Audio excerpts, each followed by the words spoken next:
Season 3 of Legend of Korra bounced back in a big way, and that's mostly thanks to our first airbending villain and a stronger central story. Book 3 is titled Change, and boy is that accurate or what. If you thought last season's introduction of a spirit and human cohabitation was wild, just wait until the airbenders start returning. Season 3 packed incredible action, a more streamlined story, beautiful animation, and the reintroduction of Zuko all in one season. So let's recap all the big Season 3 moments right now. Alright, Season 3, where are we? It's been 2 weeks since the harmonic convergence, and Korra has her hands full balancing this new world she's living in that sees humans and spirits coexisting. Her failure to remove some spirit vines has caused her popularity to plummet, and she's asked to leave the city. That's fine because she's on to more important things, mainly finding and recruiting new airbenders. That's right, in a way that suggests the universe is trying to restore balance, people everywhere have been developing the ability to airbend. But somewhere the universe made a clerical mistake and ended up giving the dangerous anarchist criminal Zaheer airbending abilities, and he uses them to escape prison. Zaheer is seriously bad news. He travels around the 4 nations freeing his old gang, including the lava-bending Gazan and the armless waterbender Minghua.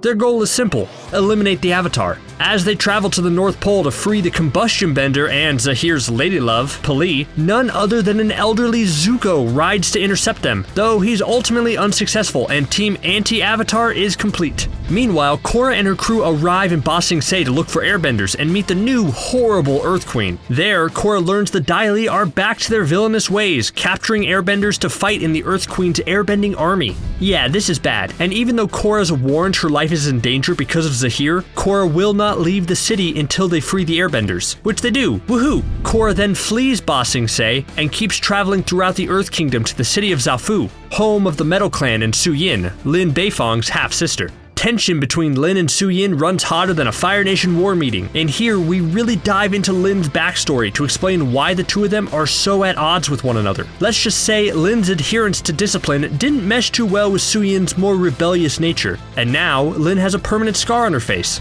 But the two sisters eventually reconcile, which is good because meanwhile, using the spirit world, Zaheer is able to figure out where the Avatar is and the hunt begins. While Zaheer heads to Zafu to get Korra, Tenzin is having difficulty teaching the new airbenders about air nomad culture at the Northern Air Temple. Yeah, no one really wants to just become a monk, but this is a moment where Tenzin's daughter, Jinora, really steps up and helps inspire the would-be airbenders. At Zafu, Korra and Bolin undergo metal bending training, though Bolin just can't quite get the hang of it. That's okay, Bolin. You at least are useful when you see Korra being kidnapped in the middle of the night and sound the alarm. Zaheer and his group almost get away with the Avatar, but thanks to Team Avatar and Su Yin's metal benders, they're able to rescue Korra, but the villains escape. They realize they can't ignore Zaheer any longer and eventually head out to hunt him down. After traveling to the Misty Palms oasis, Korra enters the spirit world to find Zaheer, leaving her body behind, of course. When she finds him, Zaheer is kind enough to start monologuing.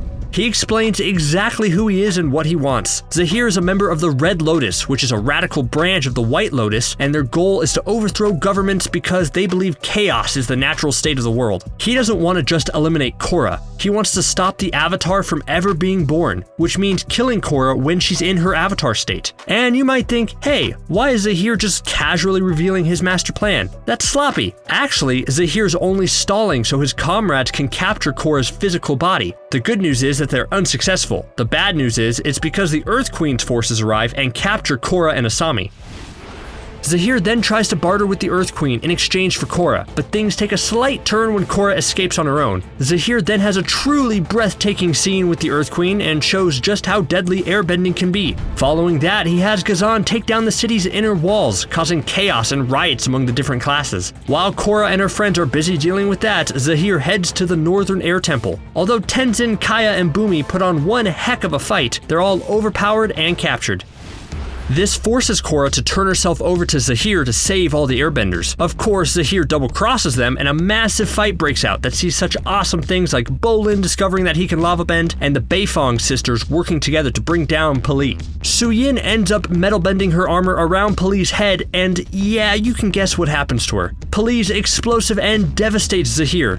But now that his only earthly tether is gone, he's able to unlock the ability to fly, and he escapes with an unconscious Korra. Zaheer chains Korra up and poisons her with mercury, with the goal being to trigger the Avatar state before executing her. Though this sorta backfires, and an angry Korra escapes and an epic fight ensues with Team Avatar defeating all of Team Anti-Avatar and Jinora leading the new airbenders to help capture Zaheer again. The mercury poison almost kills Korra, but Suyin is able to metal bend it out of her just in time. So once again, the day is saved, but at a terrible cost. The poison has left Korra in a wheelchair and horribly depressed. And although we see the highlight of Jinora getting her airbending tattoos and the airbending nomads dedicating their life to service around the world, the last shot we see is a broken Korra shedding a single tear. Powerful stuff.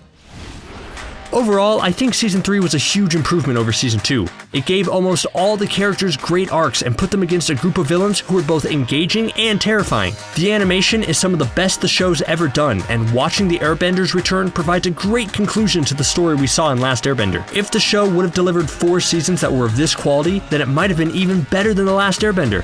Bold statement, I know, but Season 3 is so good. What was your favorite moment from Season 3? Let us know in the comments below, and be sure to hit that subscribe button for more awesome Korra content like this. Thanks for watching CBR. See you next time.